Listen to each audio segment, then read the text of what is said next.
Sharpies, and welcome to another edition of Steel Sharpens Steel. Today, we are pleased to have join us on our panel, our special guest, Tamiko Bowman. So please introduce yourself. Hi, guys. My name is Tamiko Bowman. Joy asked me, how do you want me to introduce you? I said, mother, wife, corporate slave. Keeping it real, all the way real. Thank you, Tamiko. Keeping it real, all the way real, yes. And that was perfect timing because one of the things we're talking about tonight is the capitalism episode of the 1619 Project. And the history behind like the Amazon warehouse in Bessemer, Alabama. Yes. Oh my God. I didn't even know about New York until I saw this. I knew about Alabama, right? But I didn't know about New York. And I'm very familiar with the whole union thing. Mm-hmm. So it's Amazon, and I'm going to say I consider myself righteous in many ways. One of the ways in which I am absolutely unrighteous is the several times a week Amazon drops shit off at my house. I'm not even going several times a week. I'm not going to try to front. I have more blue and white bubble bags in my recyclable bin than the law allow. It's just easy. It is very, very easy. And I self-rationalize it by saying I'm not adding to the carbon footprint by individually moving my vehicle to a store. But I mean, honestly, the 3 or 4 different stores I'd have to go to get them little things just delivered to me nice and graciously, I can't front. It is what it is. Mm-hmm. Every day. I'm saving gas. I don't have to go and sit with people or stand in line or walk around a store and not find what I'm looking for. I can do it from the comfort of my own bed if I want to. That's right. So the comfort of my own insert furniture here, my own couch, my own bed, my own computer desk. My own living room. And COVID, to me, COVID was like the outstanding excuse. Like you didn't want to be around people, no way. And those people in their little trucks, they came and they dropped stuff off on your porch, just like DoorDash really thought they were going to be profitable during COVID. They were like, people going to be using our service. And it's just like. Wait, Shay, I've been there, Shay. I have had people like, you have a package that's waiting for you at the front office. What? Why? What is this? Amazon box. What did I order? Oh yeah, because like the random scrolling and like, oh, you know what? I think I need some hair oil and a filter and a brush and some nail clippers and nail clippers. I bought nail clippers last week. Some super sharp nail clippers. I did. I absolutely did. I saw an ad on a Facebook reel, and it was some nail clippers chewing a pencil. And I said, if you can chew a pencil to pieces, then you can cut through my plasticine era nails. And Amazon brought them shits right to me. I'm sorry. Send me that referral over. My husband just asked me where the nail clippers were. See? Super sharp ones. I can send you the link. Listen. We are part of the problem. We are part of the problem. We really are. And the best thing that Jeff Bezos ever did was give half his money to McKinsey, because McKinsey is doing right by people. Yep. She's spreading the wealth, and God bless her, even though she already divorced that math teacher husband. How did you screw that up, son? You were a math teacher and you wanted the money. You got chose by a billionaires. How? ASAP Rocky ain't fucking that up, and you did. How? Like, we gonna talk about that too. Oh, we're gonna talk about that Vogue, that British Vogue cover. We sure are going to talk about that, because I definitely got something to say. But welcome. The rest of us didn't introduce ourselves. I'm Tom Cunningham. I am Joy Stevens. And this is Steel Sharpens Steel. Thank you for joining us. This is the first time in a while that I have done a Steel Sharpens Steel episode from the same coast as my co-host, because I am in Virginia right now. And so we were scrambling, trying to figure out what time we were going to be able to do things. And I thank you so much, Tamiko, for being very flexible. Yes. Because we we just changed this time a couple of times today, but it all worked out because we got here and everything is good. So I do want to, before we really get into the show, I do want to say that today's show is brought to you by the Excessive Force Ones. Wow. Yo, I saw this and I just had to laugh. Like this of course was on Fox News. An Iowa police officer designed a patriotic sneaker. Now look at the colors. This is not about the country. This is about the police force. It is the standard, back the blue lives matter flag. But they're calling it patriotic. So you got to understand what you're hearing here. Police are patriots. But I love the comment that somebody put down here. Yes, the Excessive Force Ones. And that's the name they're gonna have as far as I'm concerned. Clearly.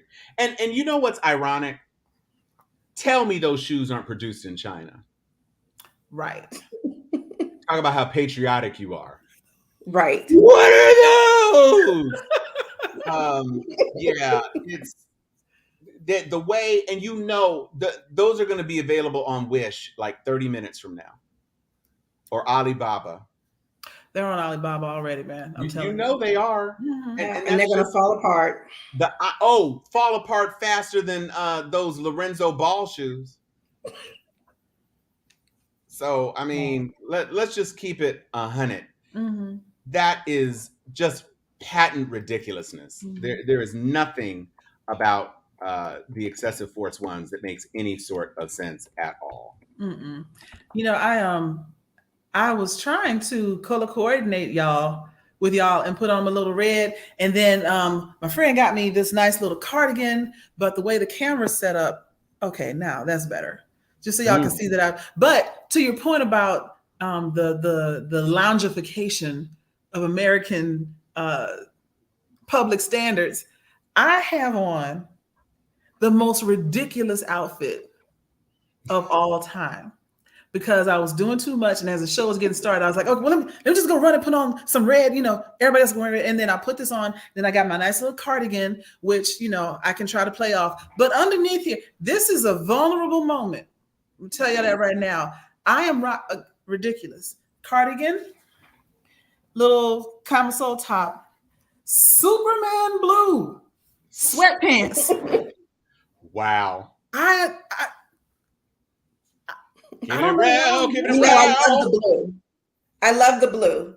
Yes. Shout out to the prestigious sorority Zeta Phi Beta Sorority Incorporated. Yes. We are continuing the Divine Nine love up in here. So any other Greek affiliated people Greek organization affiliated people want to come on, let us know. We need a Q. Do we have a Q already? Have we? I don't know. I don't think so. But we need Qs. We need SG row. You had a row. Mm-hmm. What about those iotas? We need an iota. Tom, I think it's perhaps more accurate to say we haven't had an iota on. We haven't had an iota on. Yes, and we haven't had a sigma on. Yeah. Right. I mean, love for the D9. Absolutely. Yes. Yes, I am wearing, the red, all off-white and blue, and I appreciate that. But I was trying to look a little bit more, it didn't work. And this is going down in history as the time it didn't work.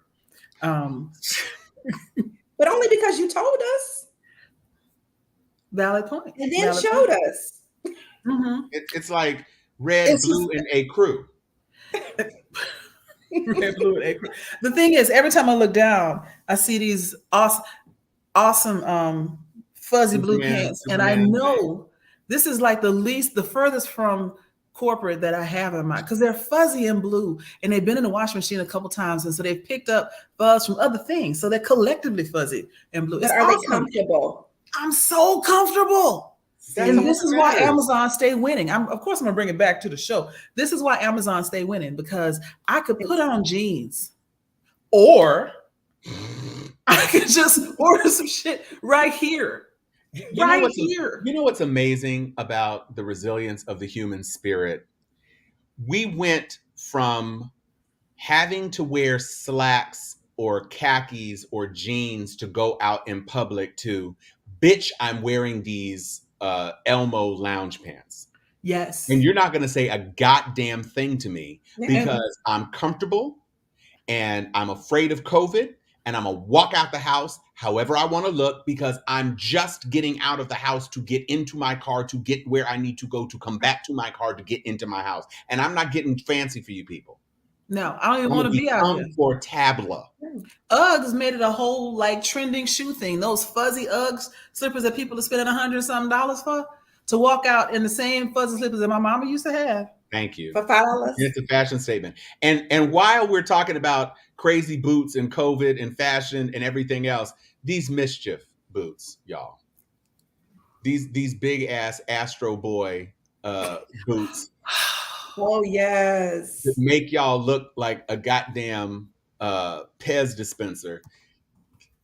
Let me see if I can find a picture of those real quick. Janelle Monáe can rock those because Janelle Monáe is an exotic, alien, strange, beauty android chick from Dimension Delightful. Fred, don't try to get the mischief boots. Just don't. And I know my big ass feet can't fit in them motherfuckers either because they look like they were designed for olive oil. And I know my size 13 kickers can't get nowhere near that skinny ass hole at the top of them boots.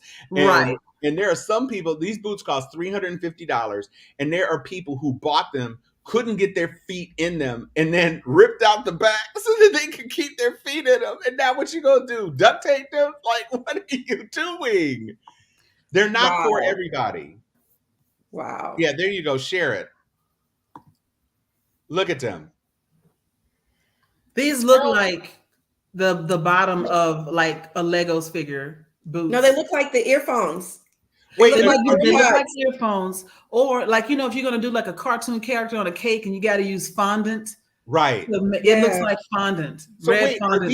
Are these the real ones, or are these some Wish knockoffs? These are some Wish knockoffs. Okay. Yeah. No, that makes sense. No, they say they used to be $200. They on sale for $100.60. Yeah, but they cost, the mischief ones cost $350.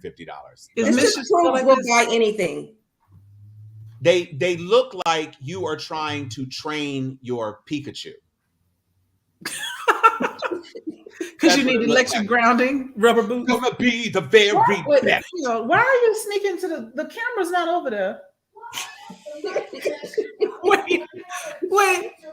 One of my friends, two of my best friends are here, and one of them off camera going in the other direction was like, I was like, why are you speaking? That's because you got that ultra wide angle. She angle. thought we were in church. Did she put the church finger up? Yeah. She almost put the church finger up. But yes, right. $350 American dollars, Shay. Yes, and that's fine if you're Janelle Monáe. Yeah.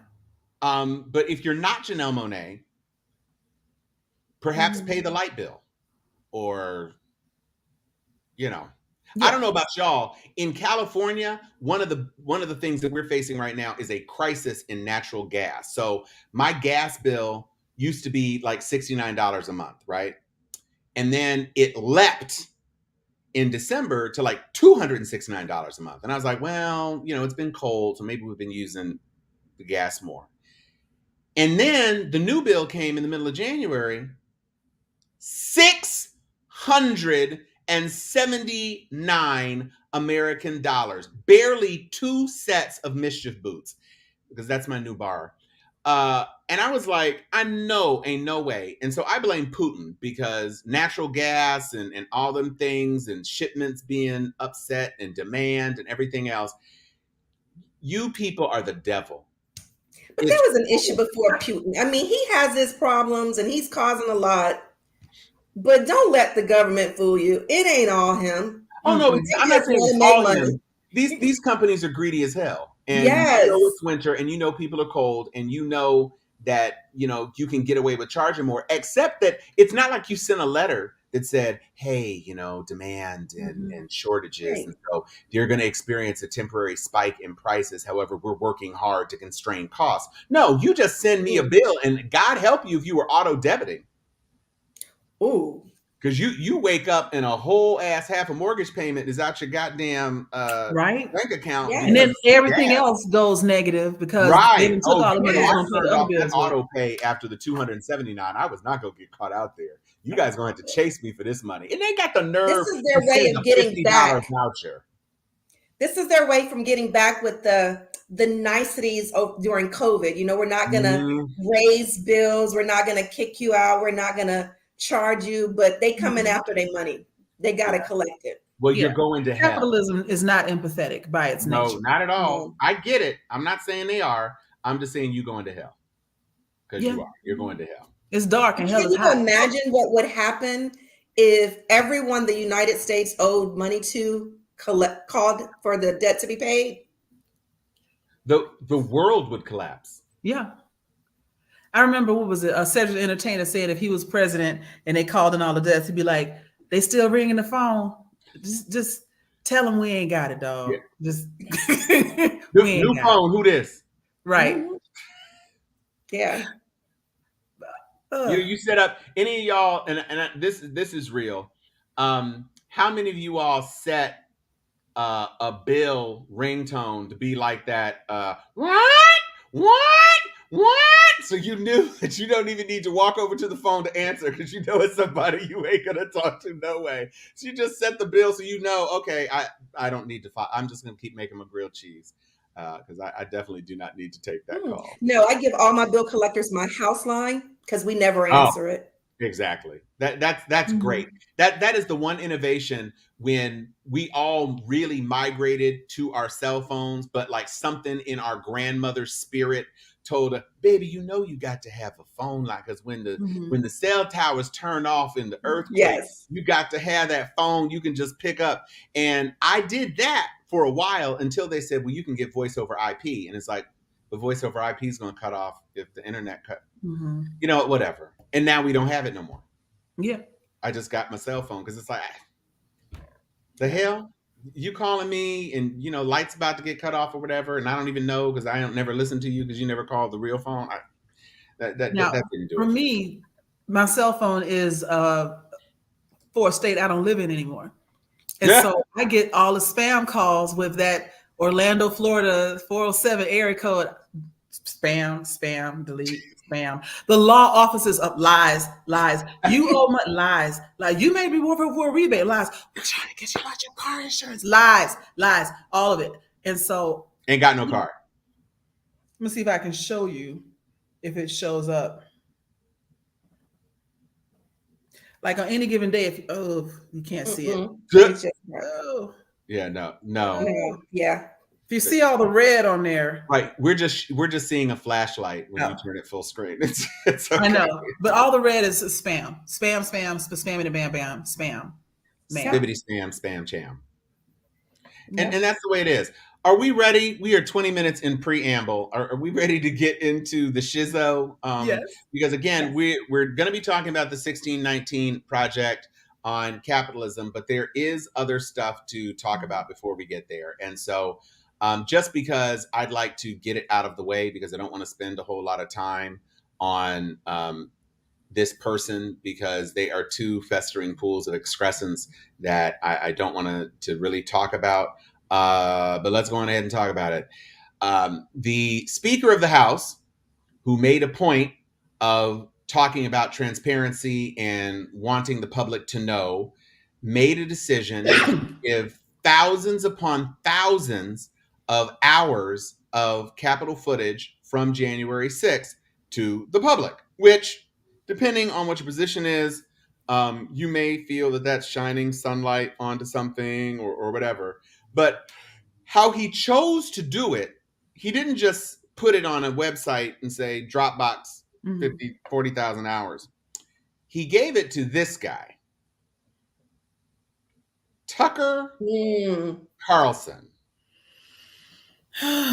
Tucker Carlson. That was McCarthy's way of sharing the truth of what happened on January 6th. Now, you know, Tucker Carlson is going to have his team of people, Project Veritas style, pouring through thousands and thousands of hours until the one shot of a policeman with a billy club fighting back against a patriot, probably a woman patriot. Mm-hmm. That's the thing he's going to show. They're trying to tell you that these were all armed insurrectionists and not Antifa. But look at this. This policeman. Look at that woman holding her child. Her baby. Yeah. Holding her blind, deaf baby in a wheelchair. Right. And she can't even visit the Capitol. This is what fascism looks like, my friends. And that's going to be the headline. Blind, deaf baby in wheelchair attacked by Capitol cop.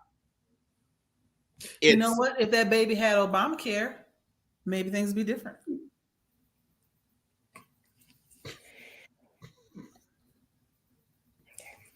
Obamacare wouldn't have fixed it. Because you can't get Obamacare in the District of Columbia. It's not a state. You want to make it a state, the 51st state, with Puerto Rico. So then the Democrats have 2 more states. How is that fair? Because you have 40 states where nobody but your 12 people live. Nebraska, Wyoming, the Dakotas, Idaho. Right. That's why. And do you really have those states? Well, I mean, they got them. Or have you changed the law like you're doing in all the other states? Well, there's that. So that you can have states. See, this is weird. I'm so trying not to go down a rabbit hole, but since you talked about changing the law, y'all heard what Marjorie Taylor Greene said. Joy Stevens. We try to ignore her, but what did she say? No, this is a Georgia thing. So Joy, you got it. She's weeping for the future. No, I'm trying not to laugh on camera because she has said so many ridiculous things. I honestly don't know which one. Okay, so this is what she popped out with this week. If you move to Georgia from a blue state, if you move to Georgia and you're a liberal or a Democrat, you shouldn't be able to vote for the first 5 years that you move here because we don't want your liberal taint down here. So, you shouldn't have rights if you're a Democrat, if you move to Georgia. Right. Meanwhile, 2 whole ass Democratic senators in the state just reaffirmed. So do those liberals not get to vote anymore, or those progressives, or those Democrats? Just basically, if you're not a Republican, you shouldn't be voting in Georgia because Georgia's our state. Girl, They tried that before. Talking about they're going to keep trying.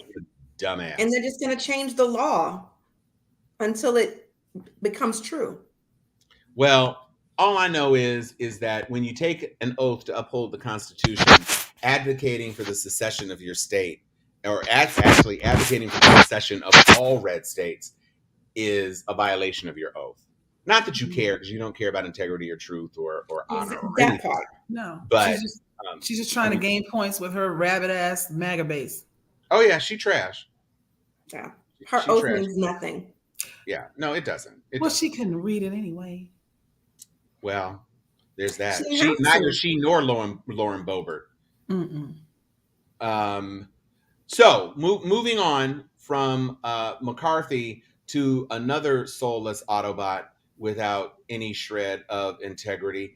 No surprise, in a segment that we like to call "What the hell is Santos doing?" This week, George Santos went on Piers Morgan. Now, Piers Morgan is basically a right-wing troll, but he fashions himself, because he has a British accent, at having a little bit more gravitas. But he's really a right-wing troll. And George Santos gets on Piers' show, and he's talking. Congressman admits to fabricating CV. That's curriculum vitae for the. I mean, we usually just call it a resume out here, but he's British, so he gets to say that. CNN says Santos admits to lying about graduating college, saying he wasn't thinking. If you're going to make up a lie, are you thinking at all? sir, you are a member of Congress. And so one of the things that the commentators on the segment were talking about is that Santos is playing the sympathy card. Well, I didn't have a big old degree from an important college, and I did have my work and my resume from my business exploits, but I didn't have a degree. And so I guess I just felt I needed to have a degree. And it's like, or you could have just gone to college. The money wasted to cover up the fact that you lied about going to college. You could have. And here's the thing that is crazy. Piers Morgan said, well, you said your mom died from being in a 9/11 building. And he says, well, my mother passed in 2016. Okay, first of all, 9/11 happened in 2001. Your mama died 15 years later. A whole generation later. By definition, she did not die in 9/11, nor did she die in the aftermath of 9/11. And so Piers said, well, but why would you tell that lie? Are you saying I shouldn't believe what my mother told me? Your mother told you she died in 2001? This is what I'm saying. It's like, do you know how ludicrous you are? George Anthony Duval DeSantos. He came back in his dreams. I died.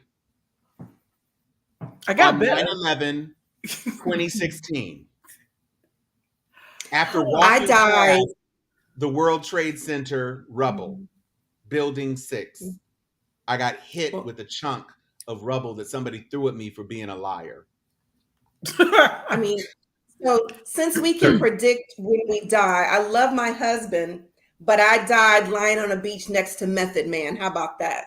Oh, you know, you can definitely tell your generation, because younger generations wouldn't be fiending for Method Man like that. People in our age cohort, that's all I hear from when I go back to homecoming.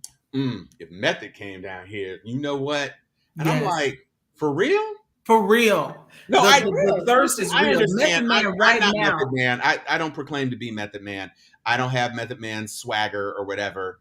Let me tell you something. I got two people in my house. And Tamiko said Method Man. They both like meerkats. I can't even see me. I like King Julian up in this. I like to move it. Somebody we're the generation photo shoot. We're the generation that took you when you weighed 0.2 pounds to now you look like woo. Lord, that man aging well. If LL looked like he did back in the day, he would not get the time of day. Is that for real? Yeah. I always thought not ready to fold yes. the table. Look, understand this. If Method Man knocked on my door right now, out. So the red, blue, and A crew would be gone? Gone. Just like this. Red, blue, and A crew and flip-flops right out the door. We will buy clothes on the way to wherever we're going. I was just about to say, like flip-flop pumps at least. Like, are you going to dress it up at all? Or just like... I'm talking like Dr. Scholl's flip-flops, son. Not Dr. Scholl's. Don't they have Crocs with heels? They might. That ain't what I got. They do. I have some Croc flip-flops. Yes, they do. I thought they had something that looked like some sort of shoeage. So George Santos, I was talking with someone who thinks that George Santos will not be removed from office. George Santos has at least let slip that he intends to run for re-election. Good luck with that. Good luck with lying about being a Jew who is the descendant of Holocaust survivors in Long Island and getting reelected. And then that your mother told you she died in 2011 and you believed 2001 and you believed her when she died in 2016. You know how many Christmases that is? That's a generation. That's a lot of Christmases. My son is 15 years old now. My youngest son is 15 years old. Mm-hmm. My daughter was born in 2002. And she is, no, I don't think so, CJ. I don't think so. I think there are too many conservative Jewish people who voted for him thinking, oh, he went He to was one of Baruch them. and he's Jewish and he's a descendant of Holocaust survivors. That's one thing you do not play Don't with. play it hard. You don't play with that. And they gonna get you. They gonna get you. They gonna get And you played in their face, like you said, in their Long face Island. on the island. Yeah. The hell? I mean, bruh. if he wins, they just know that they're owning him from behind. He is a puppet. Yeah, but I don't even think he makes a good puppet because there's too many holes in his story. You don't even know where to put your hand because you don't know what he's about to open his mouth and lie about. Wait. I'm gonna need you to back off that puppet metaphor, given that we're talking about George Santos. I don't want to hear any more about people putting things in his holes. Let's leave that alone. But I think to your point, for you to be an effective person, like Marjorie Taylor Greene is not a legislator, but she's an effective firebrand. She draws attention. She pulls oxygen. And people who are diehard meat-based people in her state can rally behind that. Similarly to the way that other demagogues, Ron DeSantis is trying to do the same thing in Florida. The challenge is breaking out beyond that. Yes, George Santos is in the news. You know, somebody, the person I was having dinner with challenged me, name another freshman congressperson. And at the moment, I couldn't. Congressman. Yeah, congressperson, male or female, whatever. And Santos had pulled all the attention, literally. It was all about Santos. That was the name that got thrown in your face. Yes, I could say, I know that Lauren got reelected. I know that Marjorie Taylor Greene got reelected. But as far as a brand new freshman, you know, I know AOC from 2 terms ago. I know Ilhan. I know he's damn near veteran now. Yeah, but now they in. She done been reelected. And so to the point, you know, he is the guy, but he's the guy like OJ was the guy. It didn't mean he was going to win. I mean, he got acquitted, but then they put him right back in jail. They trapped his ass. And that was on him, too. All he had to do was go somewhere and play. All he had to do was go somewhere. Go sit down. You lost them little trinkets. They lost. You free. That's the price you pay. Speaking of being quiet, huh? Has anyone heard from Herschel? He had so much to say. Now, you know, it's like, they took their hand out of that puppet and threw it in the trash. We ain't gonna hear from Herschel again. His son has Did plenty they toss to him say. back to Texas since that's where his home was? I don't know. He might have went home. But you say his son is still saying stuff on the internet? Oh, his son, you know, when his son came out after the loss and said, we told you that there were problems with this man. And now that it's all over, that was on y'all. But like on a serious, somebody had to tell you. Well, and you couldn't hear it and see it for yourself. That's what when that was happening in real time here, we were talking about that. Like the offense that I took from it was, you think this illiterate, illegitimate candidate with no understanding of how even day-to-day operations work, let alone the rule of law. He knows nothing about nothing. And you think that he is an intellectual and a political match for Raphael Warnock because, I mean, they're both Black. You know, what you're telling me is you don't recognize the excellence that is Raphael. You don't recognize the excellence that was Obama or Ketanji Brown Jackson. You don't see Black excellence. You see Black skin, and it's all the same to you. So one Negro on our side is just as good as that Negro on their side. And that type of shit is what gets me so angry about all of it. You know, You know what, Chan? I don't even know how you did this.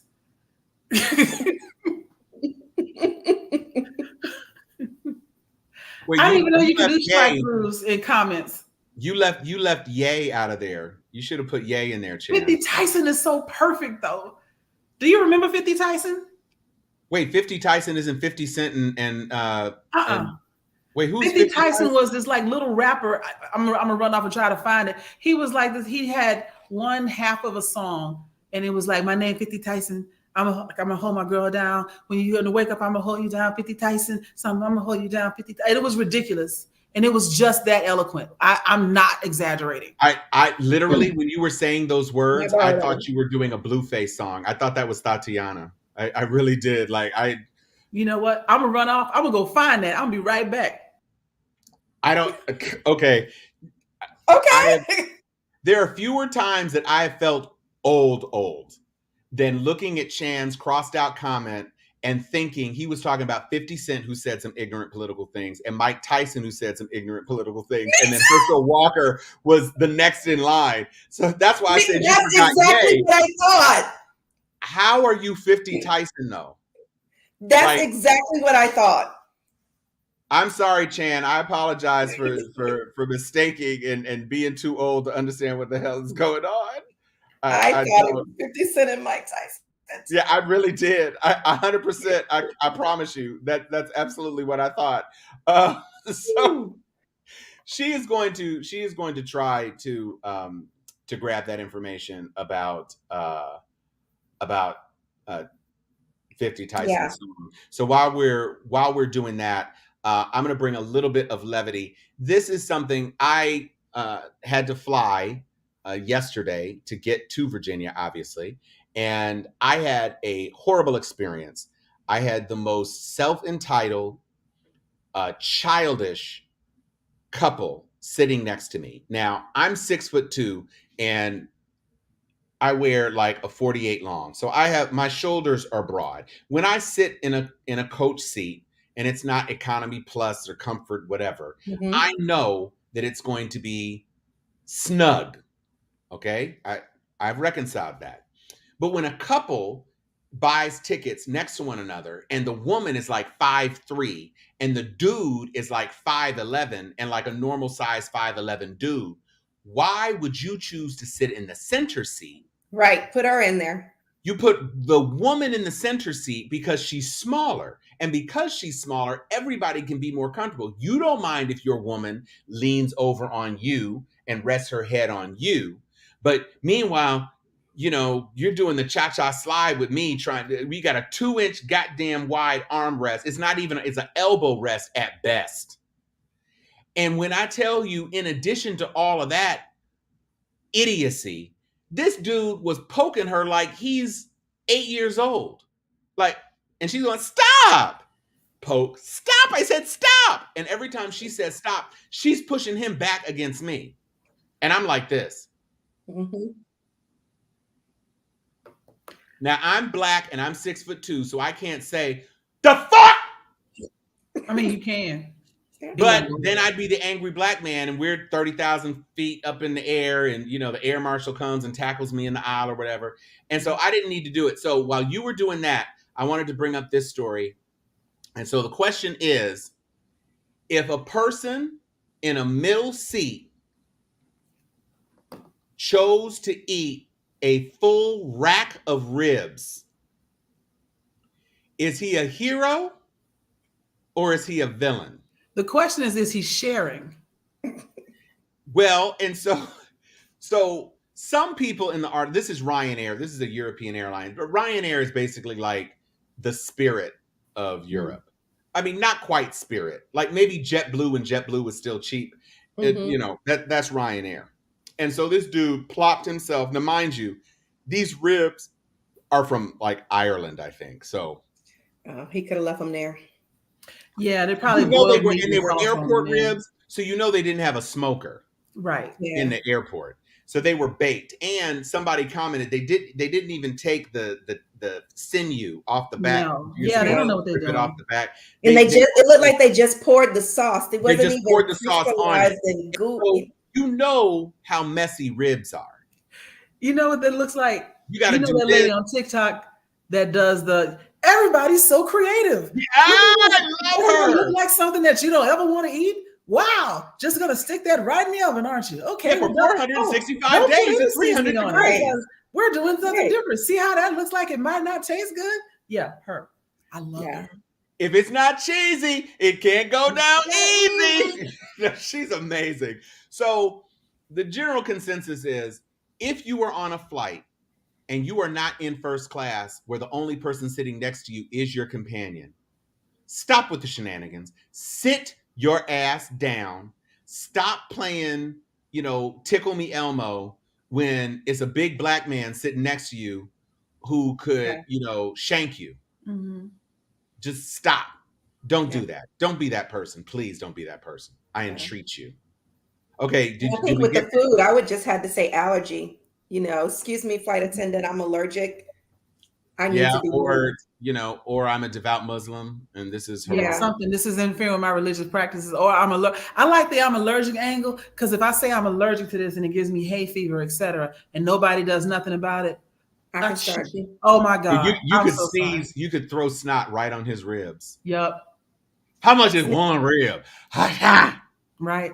Oh, I'm so. Oh my God! I'm so sorry. I'm so. It's so gross and sticky. Damn. Sorry. Yeah. You have a wipe? Sneeze out of that.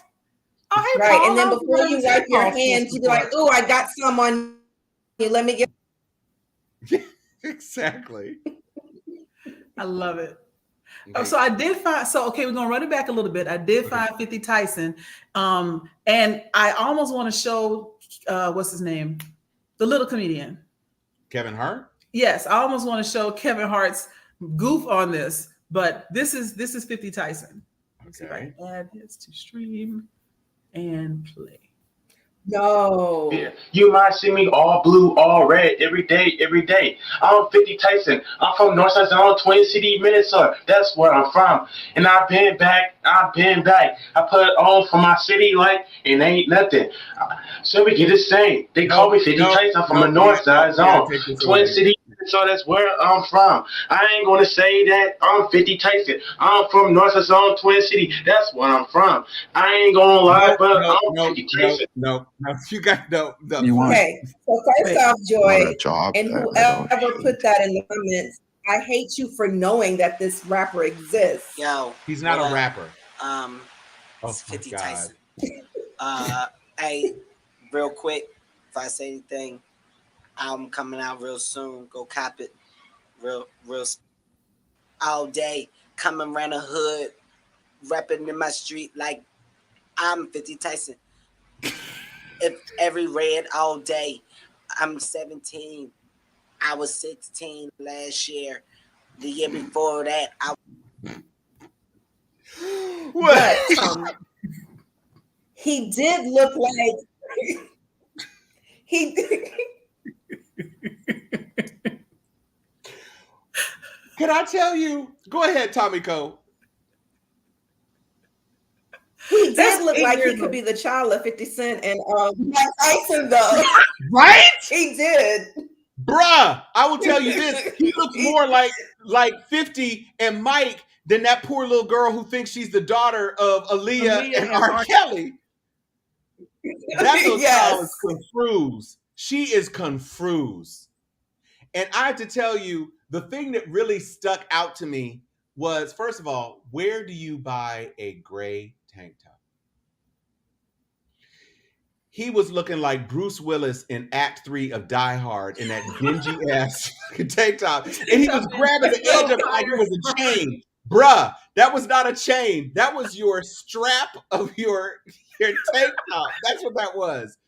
And you were I come from the city. That's where I'm from. The place where I'm from is the city. And 50 Tyson. I'm gonna send you that so you can enjoy all of it. And then please don't waste my bandwidth. I'm on hotel internet. Don't do that to me. No, do not do that to me. And Chan, I bind you in the name of Jesus for even knowing who 50 Tyson was. Yes. Chan, I'm with you. I remember when that came out. It was like 8 years ago. 50 Tyson is the flushable wipe of hip hop. That's how disposable he is. Whew. He is a Cottonelle flushable wipe, guaranteed not to clog your waste pipes. That's what he is. Is he a flushable wipe or is he like a one-ply sheet? Yeah, but I wouldn't use a one-ply sheet to wipe my ass. Oh, okay. Understood. Because it doesn't provide enough protection. Thank you for the clarification. I mean, I'm just saying, Anthony Tyson. It sticks with you. It does. I don't And like you know you, what's boy. funny? He's calling himself 50 Tyson. Somebody is going to leave the show trying to figure out what the name of the rapper was, and they're going to be like, was it 100 Purdue? So stupid. Was it Foster's? Was it 50 Foster's? Right. So I just wowzers. That was amazing. Joy, you pulled some stories into our chat. Yeah. What story would you like to pursue next before we get next? I want to pursue. I want to talk about the death penalty real quick. Oh yes, please. Because I'm from Texas, where we believe in killing all living things. Absolutely. It doesn't matter your age; we will murder you. But actually, this happened in Florida. Of course. And there was a Dilbeck is his last name, and he was a death row inmate. This is the man I'm talking about. Death row inmate Donald Dilbeck. Before he died, and he died on Thursday by lethal injection, his last words on this earth were, I've done some bad things when I was young, and I know I hurt a lot of people. But not many as Florida Governor DeSantos. He's hurt a whole lot more people, men, women, and children. He's got his knee on our necks. You know what? He can suck our dicks. And then he died. Think about how he meant it. He meant that. Now, in the article that I found that in, the person was trying to spin it like, oh, you murdered some people, so who cares if you don't like DeSantis? But my thing is someone whose moral compass is clearly north by northwest, right? You already think it's okay to do some terrible shit, and you still think that Ron DeSantis is a terrible piece of shit. Bruh, that's saying a lot. Well, I mean, to be fair, his crime was a long time ago. True. He's had a long time to reflect and recognize the wrong that he has done. He realizes in these twilight moments that he is paying the ultimate debt for the crime that he committed. After being incarcerated for decades. He is finally going to meet the final solution. He hasn't harmed anyone in a long time. DeSantis be harming people all the time. All the time, in perpetuity. He's putting things in place that will continue to harm people for years. Right. And lying about it and cloaking himself in the fact that he's doing quote unquote good. So I'm glad, you know what, if there's anybody to whom the epithet suck our dicks needs to be directed, I'm fine with it being directed at Ron DeSantis, quite frankly. Yeah, I agree. One other thing I wanted to mention, I wanted to bring this up real quickly.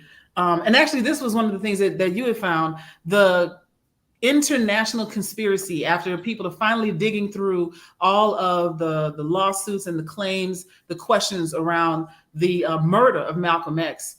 We're starting to discover that the entire event, episode, whatever you want to call it, was a whole lot more than just some internal strife in the nation. Like there were multiple folks from multiple. Think about like the opening to Wakanda Forever, where the French in on it, Americans in on it, all to go after one person. And similarly, there were a lot of people that wanted to see him dead and helped to orchestrate it. And that speaks again to the fear of Black progress. Fear is actually the next episode of the 1619 Project. This episode was capitalism, but in the fear episode, they talk about, the white America, they fear Black men, Black bodies as violent, always fear from life, etc. But the ultimate fear is fear of Black progress. They don't want to see us organize. That's why they kill so many of our leaders, etc. And this is a perfect example of it. And the conspiracy was even deeper than what happened to Fred Hammond. That was strictly American, but Malcolm X was gaining international acclaim, recognition, and people were listening to him. After he did his pilgrimage, he had to fucking go. And so that's what they did. And it's sometimes I just want to close my eyes and be like, you know what? I hate it here. Earth is ghetto. I want to leave. And then I wake up and I get back at it. And I try to convince one more person that maybe they should be empathetic to the plight of marginalized people. And I do that every day. And it wears me the fuck out. It really does. But then we say we're going to get an island. Let's do that. Wait, what'd you say? We said we were going to get a few people together that we really liked and go by and wouldn't have to put up with this bullshit anymore. That's right. We're gonna go buy a sandbar somewhere in the Caribbean that gets blown over by a hurricane every year. We're just gonna get some grass huts and braid women's hair on the beach. That's what we're gonna do. You know what? If the United States wants to give us an island to live on, I'll take Manhattan. Bro, I'll take Galveston. Sanderbell. Leave me alone. Now you know what Michael Jackson meant. I'll take Australia. It is a very big island. Yeah. It is. Take Greenland. No. It didn't work. No, don't nobody want Greenland. They had to lie about the name of that damn country to get people to go. The first real estate scam is Greenland and Iceland. Don't nobody want no Greenland. That's a lie. Yeah. I'll take Iceland before Greenland. At least they ain't lying. You know, but this is going to segue me into the next thing I want to talk about. I wouldn't mind if, you know, we as Black people just get our collective wealth and education, understanding everything, and all of our toys and all of our talent, and just, you know, give us Atlanta, just give us the state of Georgia. We will dig a moat around it and make it an island, and be the sovereign nation of Atlanta, you know. But if we do get all the Black people together, my Black brothers, I'm gonna need y'all to stop trying to oppress Black women. And I'm going to need Black men to be happy when Black women do something well and positive, the same way Black women are happy when we see y'all doing something well and positive. What I'm leading into is this story that has been going around about the Vogue cover of Rihanna and A$AP Rocky and their child, their family. This one right here. Up or do you want? There you go. Okay. Yeah. Now, this is a stunning and gorgeous picture.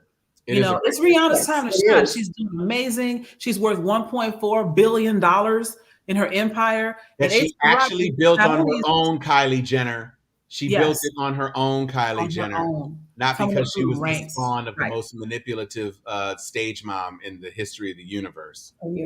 Right. And listen, Chuck, our co-host Chuck Hobbs, posted on his page, and he was talking about the hotepery of people talking trash about this picture. And I said, first of all, the dusty people talking about how A$AP Rocky is being emasculated ain't getting to spend nan moment of their time with Rihanna.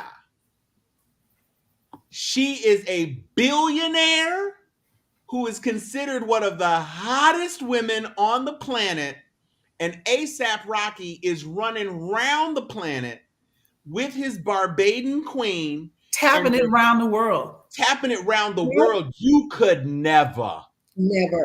Ever. You sitting here talking all this trash. You think A$AP Rocky, and I said in one of my little sub comments, it's like, I'm sorry, I can't hear you. Rihanna is whispering in my ear. Who whispering up in urine? You ain't got nobody like Rihanna up in your mix. And guess what? I done got her pregnant twice. You know how much you need to be tapping to get her twice in a year? Right, when she's barely in the same city every week. Think pun it. She came out of the hospital after delivering that first one. And went right into A$AP Rocky.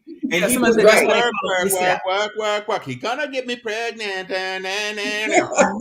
That's exactly what happened. And y'all tripping talking about he's a simp. Really? Really? You can't even get your woman to make you a pancake. And he's with Rihanna. Holding his child, not her child by some other dude. His. He throws that baby out his balls, and you're upset because he holding his baby.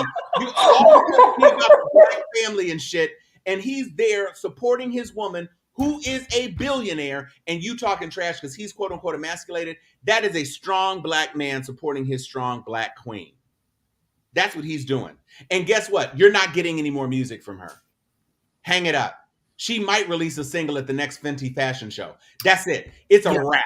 And I'm fine with that. Because You yo, didn't hear 4 new bars in that Super Bowl performance. She gave you nothing. She didn't even give you live music. Like, she's straight up with lip sync. And like, it was a couple times where she was all like, why, wasn't even like,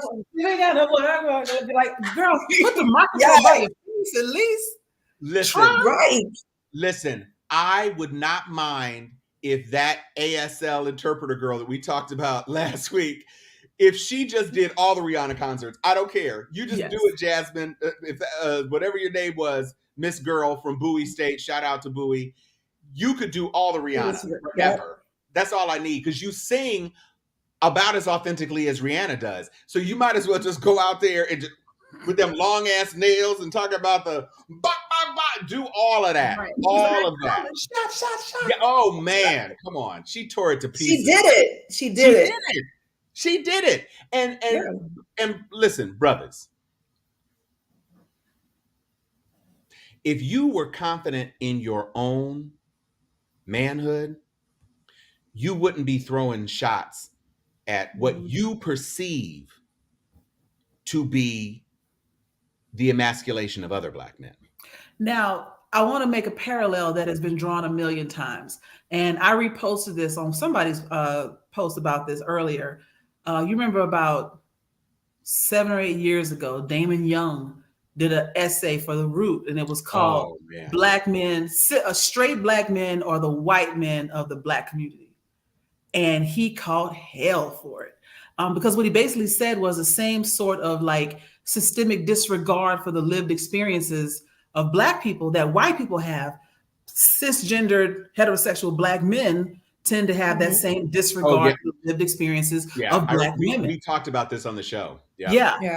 And the essay was great. He even admitted it was something he got off Twitter, the idea, the thought, but there's a lot of truth behind that. And we're seeing it more now than we did even when he posted that article. This whole thing about emasculate. One of my friend Kevin Dunham, shout out to Kevin Dunham wherever you are right now. My friend Kevin Dunham in Houston, Texas, we were at a Super Bowl party and I said something about, I think I had done something like I cut his food or something like that. I was like, oh wait, I don't want to emasculate you. He's like, you can't emasculate me. He said, you can't emasculate me because my masculinity is not in your power. Yeah. And I was like, point.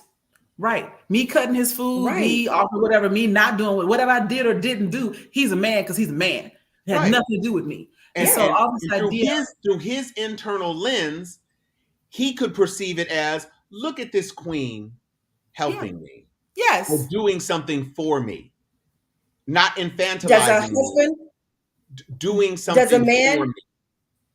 Does a man who cooks and cleans jeopardizes a woman's femininity? Right. First of all, a lot of you single men have to cook and clean. So what, are you wearing bra and panties around the house while you do? I mean, some of you probably are. That's it. I'm not trying to what is that? I'm not trying to yuck your yum. Do you, bro? I'm just saying you ain't starving without a woman with your lonely ass. So cooking is not it. You got to clean up after yourself. You got to wash your drawers.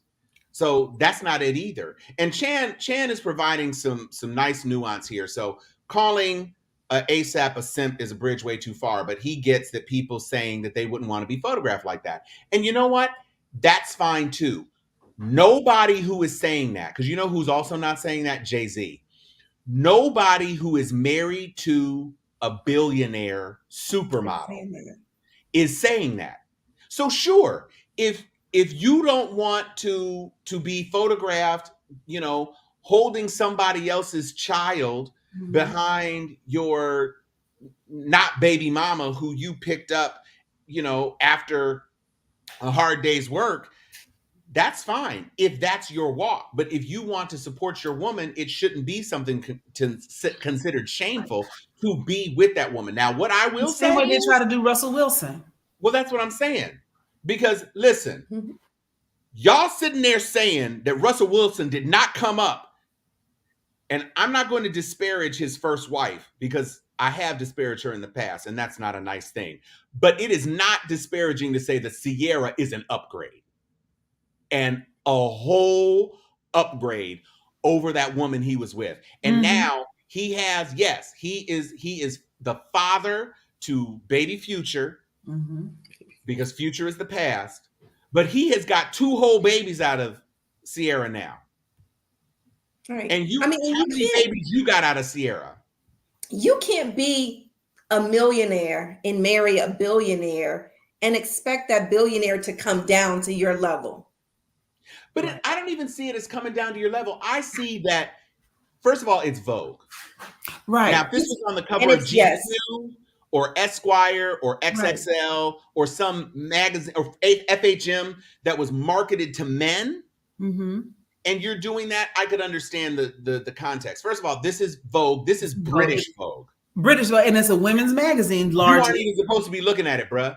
But also, let's remember, this is the cover of Vogue. They could have put Rihanna on the cover by herself. By herself. And I'm not sure what the dynamics were that went down. I don't know if she asked or if they just planned it. But what they're showcasing is an intact, happy Black family. Family, yes. Y'all mad. And she was pregnant then.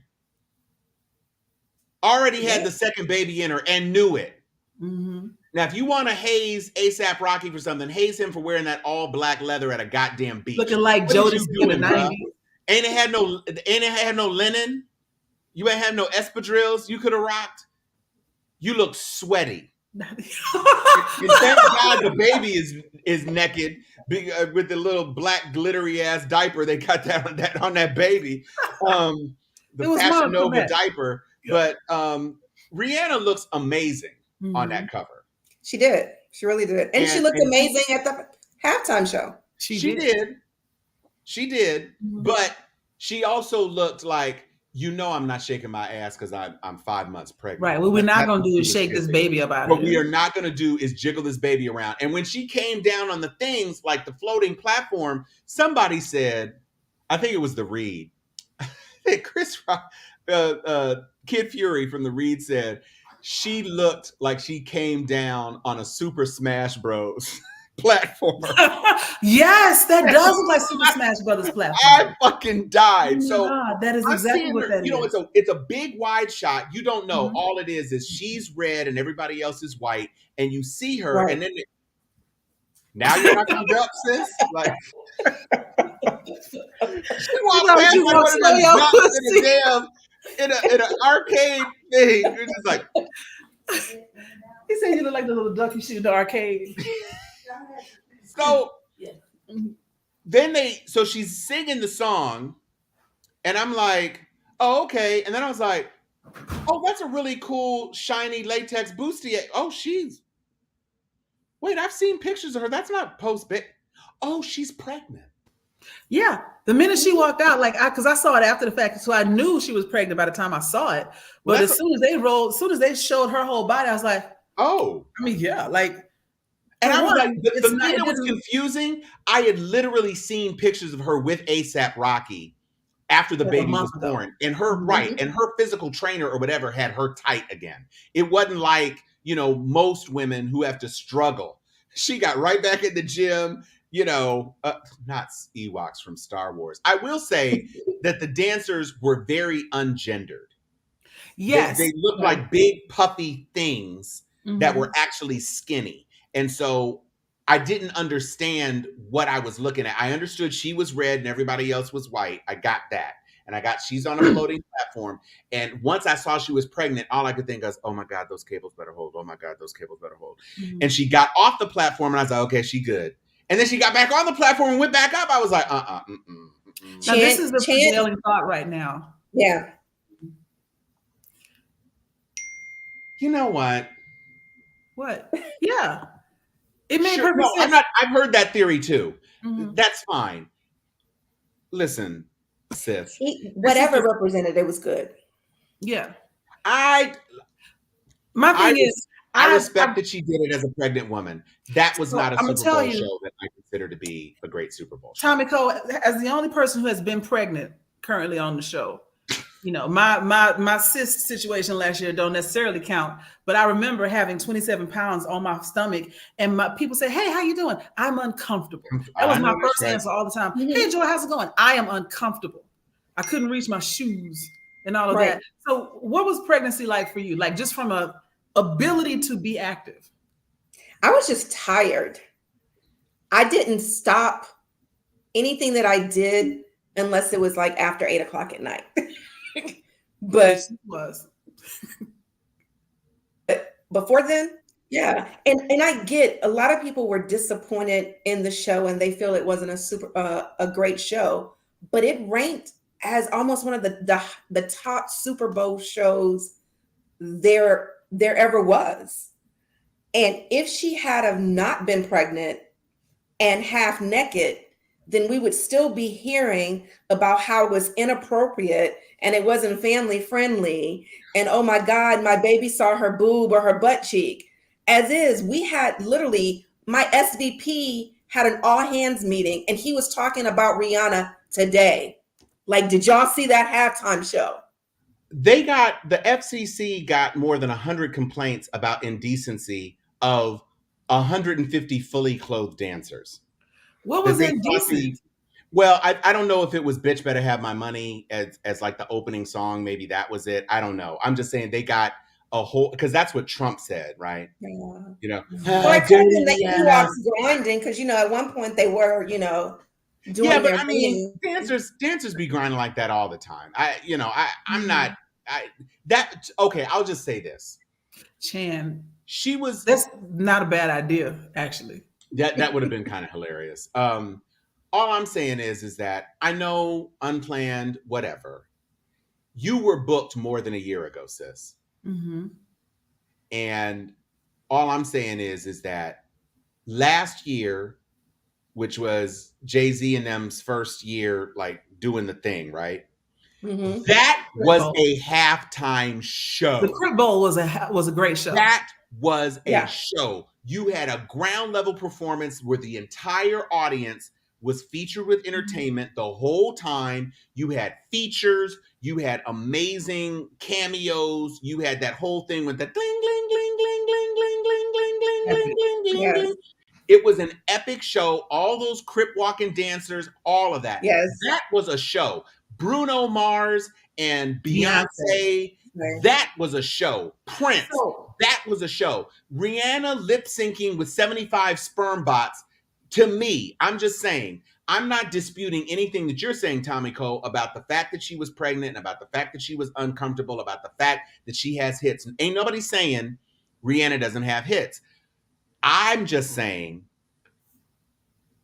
I get more of a show from her scaled down remix of Work with Drake, where they just standing in a room in front of a couch and she got a crop top on. That to me was, I mean, I get it.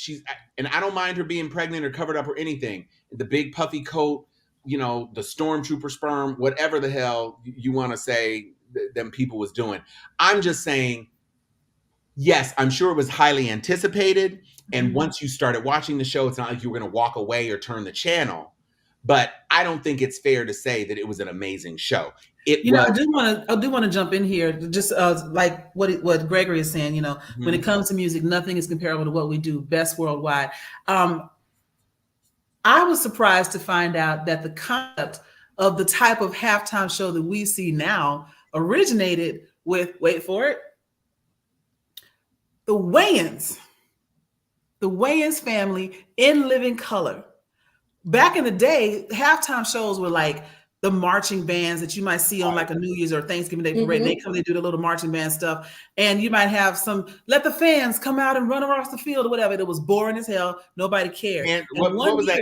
America Up with People sort of shit? Yes, yes. And one year, the Living Color was like, we're going to have our own show during the halftime. And and I feel like I remember this. They had a timer down in the bottom right corner, and they counted down to where the football was going to come back. And they did their own little shows and skits. They had some guest features, some music and everything. And that was the impetus for the next year. The Super Bowl was like, well, we're going to do something like we saw the brothers do last year. And they got Michael Jackson. And that was the first time we had a halftime show like that and set the bar for everything else. Yeah, 1992. 1992, yeah. So, I mean, I guess she could have brought some special guests to make it awesome, aside from the baby. She featured like 4 songs that had guest night. I mean, you couldn't do Yay.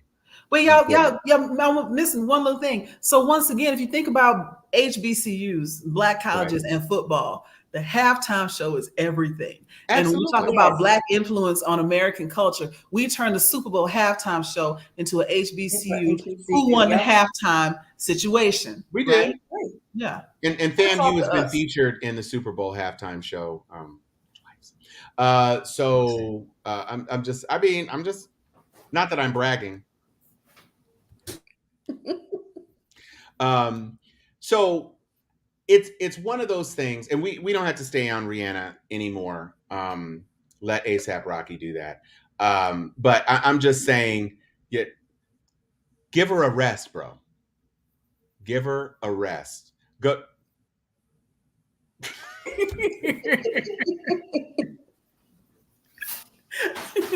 What's the joke?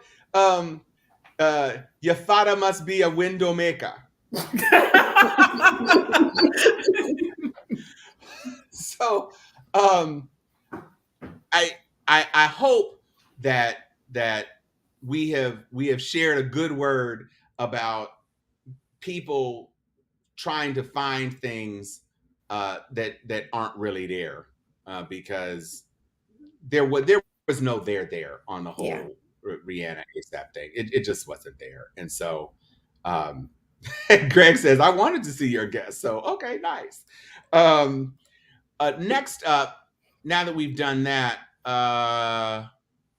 what is this thing? Oh, you got that. That's the conspiracy. We got that. We got ones. We got Rihanna. We got Crump. We had two things for Crump. We got McCarthy. So we are already at an hour and 12 minutes. So because we committed to doing 1619 Project, y'all want to get into capitalism for a second before we close out the show? Because I do have a little happy thing. And I got one other thing I want to show before we close out the show. And this is going into the discussion we were having earlier. Well, since we're coming off of ASAP Rocky, even though he won't get off of Rihanna, since we're coming off of that, the idea, the hotepery, black women need to learn their place, and this is why I don't date black women, and all the misogyny and all the hotep and the bros podcasts that are out there. There's this one, the Passport Bros. You've heard of them, right? Oh, the ones that the brothers who men, all races, that decide they're going to get a passport and go to some other country that has subservient women. Yeah. And find a wife, a girl, or whatever. Yeah. So one of my favorite people on TikTok is Uncle Dam. He's a zaddy. He's so cute. But he did this stitch, but it talks about what happened to one of the passport. As you can see, the more you fuck around. Fucking up close, see you, me you, see you, and me see you, and whatever. Whatever. Yeah, whatever.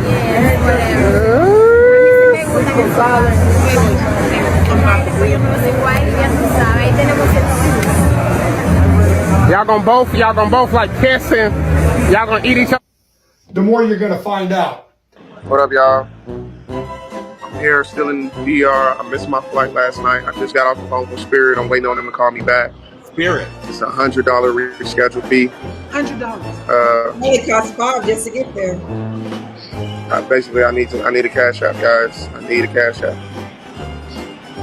to try to get this fee together, man. I'm so sick right now. I'm sick as hell. I've been trying to call Kayla because I know she's like in the area. So I've been trying to call her to like set something up to where I can get like some actual money because I'm hungry. I have very little bread left. I maybe got like $15. Who goes out the country with you? Okay. I'm just calling on the subscribers now to see can I get another 100 to get the reschedule fee. They try to make me go for a whole nother ticket out and argue with that guy. I don't got them customer service with Spirit for about had to be at least 45 minutes. I'm damn near, I don't know if y'all can hear, I lost my voice yelling up there and then yelling at customer service. and yelling at them two chicks who jacked you last night because they roofied you. What I mean, because that's what happened.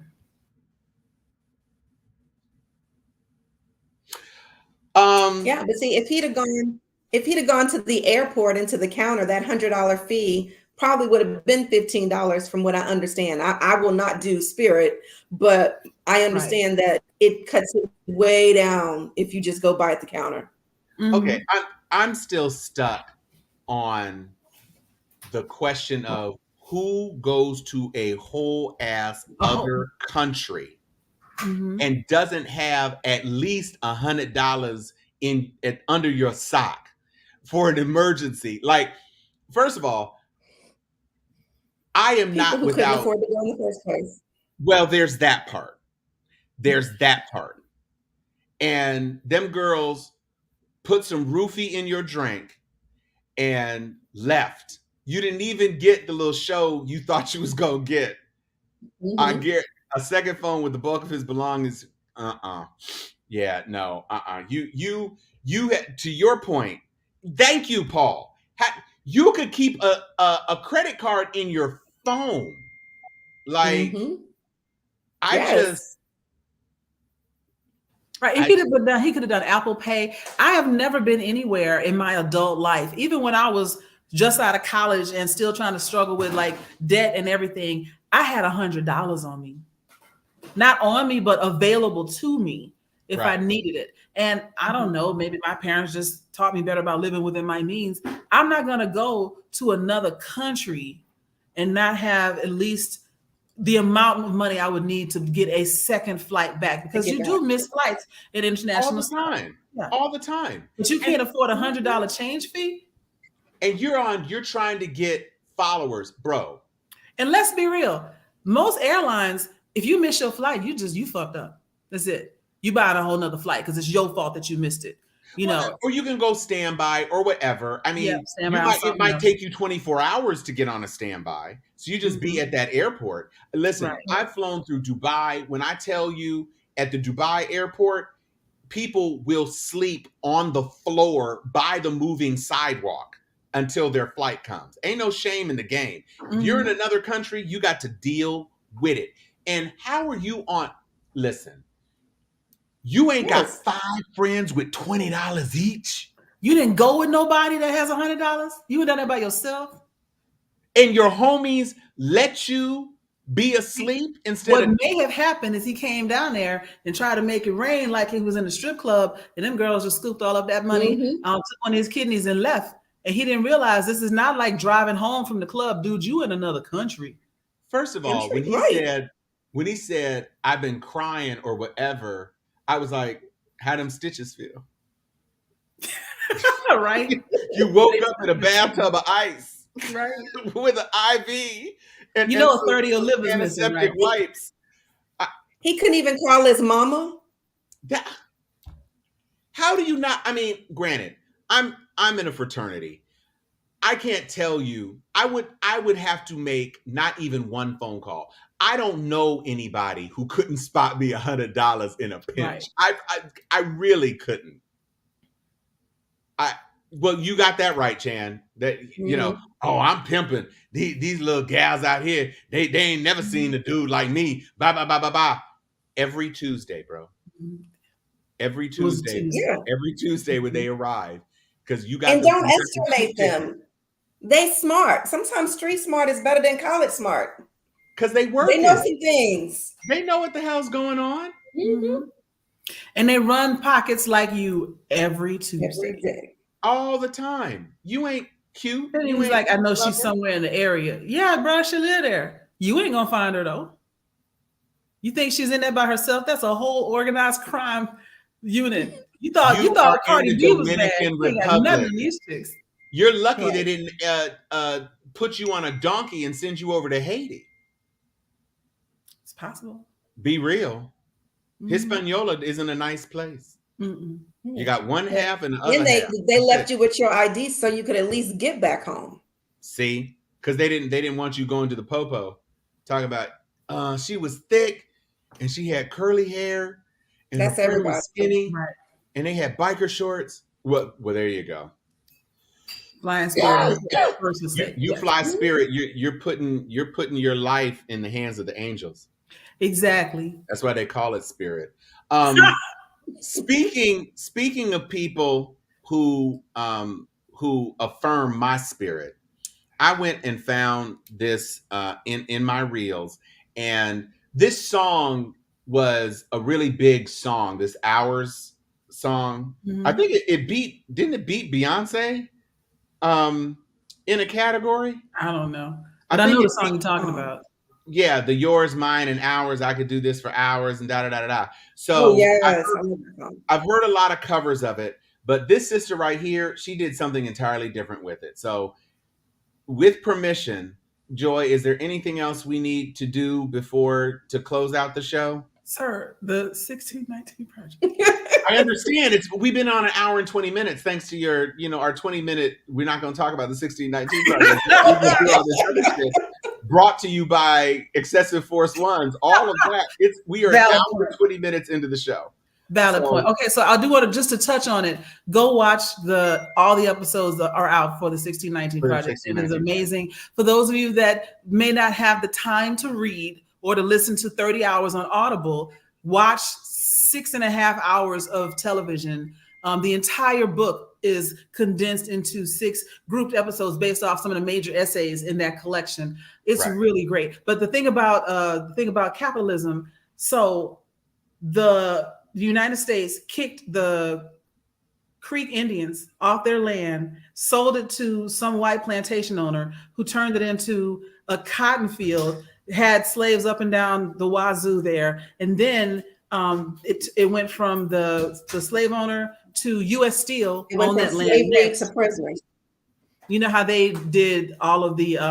Your guests just have officially crossed through the ID gap. Hey, the podcast. Tamiko say, "Hey, Erica." What's up? But it went from U.S. Steel, where they also would work people to death digging mines and coal and blah blah blah. And if somebody died in the mines where they had them sleep in the coal mine, if somebody died in there, they just pulled them out and buried them on some land over here. So over decades, it became a mass burial site, and that is Bessemer, Alabama, where U.S. Steel sold that land to Amazon. Modern day slavery. Literally the blood and bones of other oppressed workers. Stolen from underneath. Used another group to build it up, oppressed and disenfranchised them, buried them on that land, and then enslaved a whole nother generation of Black and brown workers working for, yes, it's above minimum wage, but the working conditions have caused them to unionize across the country. And that's why. And here's the thing about the 1619 project. It's really literally a multimedia extravaganza. There's a podcast, there's the book full of essays, easily digestible little chunks.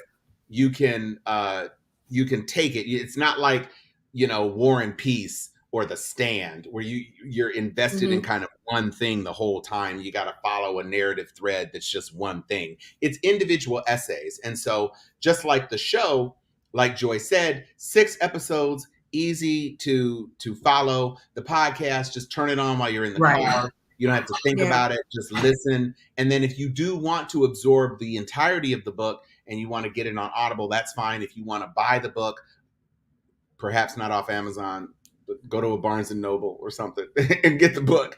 You can do that, but it's well worth it. We're in the twilight of Black History Month.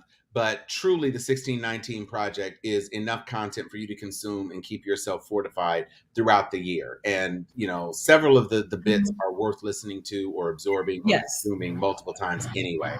And sharing with friends and having discussions like we have on Steel Sharpens Steel about this content. So that is why we have been focusing on it through Black History Month. And so we invite you and encourage you to experience what this esteemed group of scholars and academics have put together, which is an uncompromising look at the history of race relations in this country, since this is the story of our country. Yeah.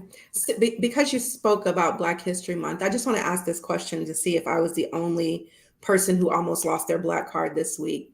Did you two know that the government gave Black History Month a theme every year?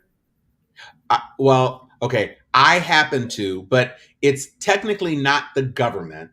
There is a foundation that was created by the father of Negro History Week, which became Black History Month. And that foundation comes together with, I think this year's theme is resistance. Isn't it resistance or something? It's Black something resistance. like, yeah, Black resistance. Yeah. And so the reason I know what the theme is this year is that one of my classmates from Florida A&M wrote a book with Elizabeth Eckford, who was one of the Little Rock Nine. She was the woman in the famous dress where the white people are all screaming at her. She's got her sunglasses, she being cool as hell, walking through a whole bunch of racism. So my classmate, Eurydice Stanley, Dr. Eurydice Stanley, wrote a book with Elizabeth Eckford and her daughter about her experiences in the Little Rock Nine. And earlier this year, before Black History Month started, she called me to say, did you know Elizabeth is going to be on the poster for Black History Month? And I was like, there's a poster for Black History Month? She was like, yeah, every year they do a theme and da-da-da-da-da. So that's literally the only reason I know. But it's not the government technically. It is endorsed by the government, but it does come from... That government... Yeah, wait, I thought government because the website ends in .gov. Yeah. No, the organization submits the theme and the government carries the theme to the public. Yeah. It was eye-opening. I learned in my job. And they were talking about what's this year's theme for Black History Month. And my facial expression was like, what do you mean? You know, I had to do a quick Google search and fix my face in front of all the people. Right.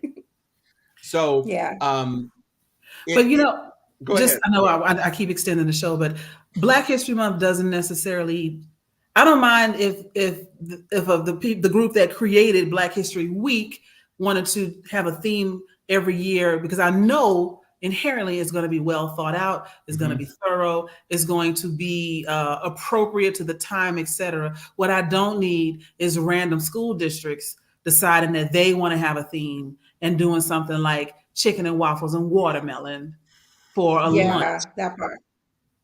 Yeah, we talked about that in the previous episode. Yeah, that's not okay. If there is a theme and well, but of course in Florida they'd never know.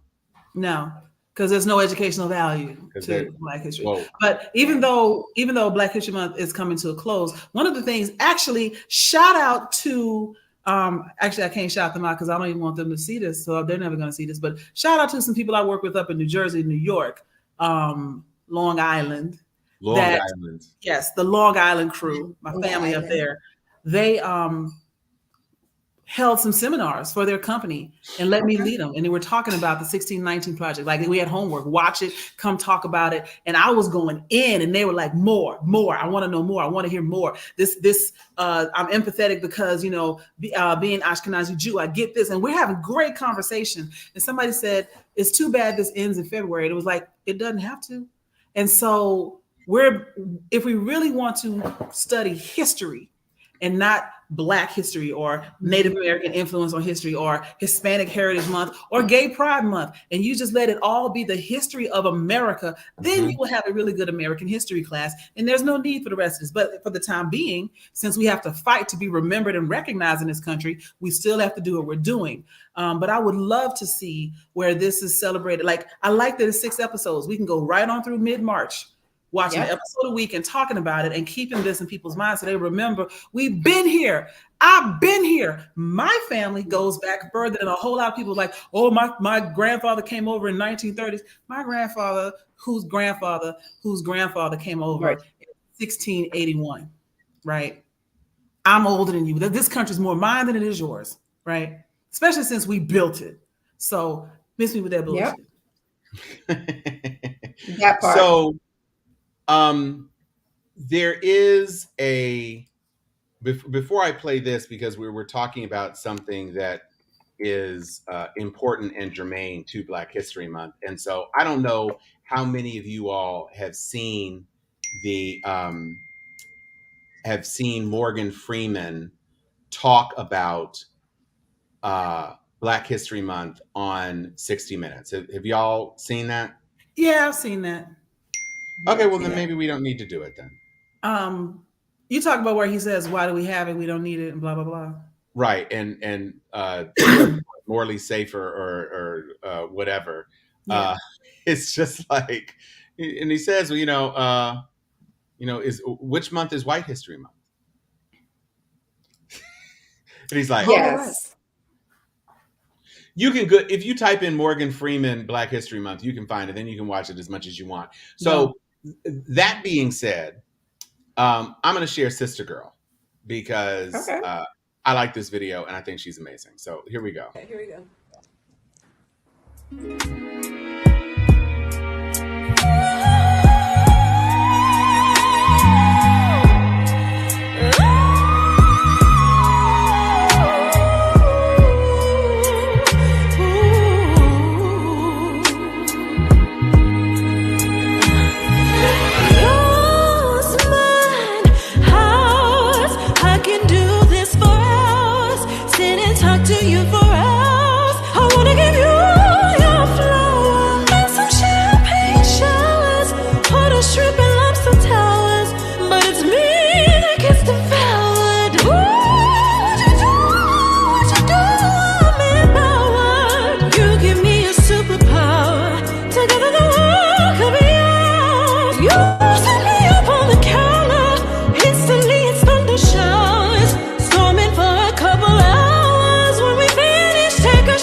You just cracked my window with them high C's. I'm gonna need my reparations. Woo. She did. That was amazing. Yeah, she did that. I love good God music. Chan. I hate you, Chan, so much. I hate you so much. He said leontine thighs. Oh my God. Man. Holy shit. I don't even want you on the show no more, Chan. I don't want you on the show. I just want you to stay where you are doing that. You dropped some gems tonight, though.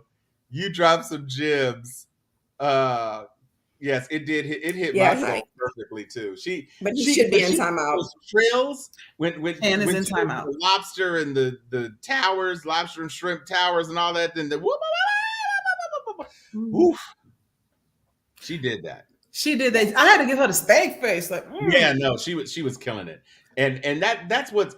You know who else has those bird chirpy notes that even Mariah Carey can't do anymore? Shantae Moore. Did you know Shantae Moore? Had a range like that. Yeah, she never really showcased it or used it, but she had range. Yeah. Not in any of her hits. Commercial hits, yeah. Right. But I saw a little clip of her and I was like, and I met Shantae Moore last year. She was doing a live performance at a Black Health Matters thing, and she was the featured thing. And I told her after she did her thing, because she started off with Love's Taken Over, and I was like, that's what you start with? Like, that's the song that everybody wants to hear. Into that. Yes. But I guess her whole thing is that, well, I know this is the song that everybody knows me for, and then Shantae's Got a Man, whatever. So I walked up to her after, everybody's trying to take a picture, and I'm not the type of person who generally mobs celebrities and, tries to get a picture with them or whatever. And I said, I just want you to know that it is not your fault that college age me had an incredible crush on you, but it is your fault that 54-year-old me is crushing on you right now. Because she smiled and laughed, and I was like, see, that's good enough for me. That's all. There you go. To make Shantae Moore with her little fine petite self smile at my joke. So that worked for me. That's a nice note to end it on. It is. Yes. Thank you so much, everybody. I want to thank Tamiko Bowman for joining us. Thank you. Tamiko, we would love to have you back whenever you want to come back around. If you see something during the week, you're like, oh, I want to get online and rant about this. This is the place to do it. Yeah. I'm about to send you a video though, Joy. So let me know how you. Okay. Yeah. And so with that, I will say, Tamiko, Tamiko, why don't you kick us off with your goodbye? Mm-hmm. Goodbye. You guys are a hoot. I love the realness and the keeping it 100. Thank you again, the audience that was on. Shan, yeah, you may have to be in timeout next time. You're going to be on in jail, as they call it. But you did give us a run for our money this week. So thank you so much. It was great. Okay. We didn't get to fully talk about, incorporated it throughout. So it was great. All right. And I'm Tom Cunningham. I'm Joy Stevens. And this, go ahead, Tamiko. Just say I'm Tamiko Bowman. I'm Tamiko Bowman. Mm-hmm. And this is Steel Sharpens Steel.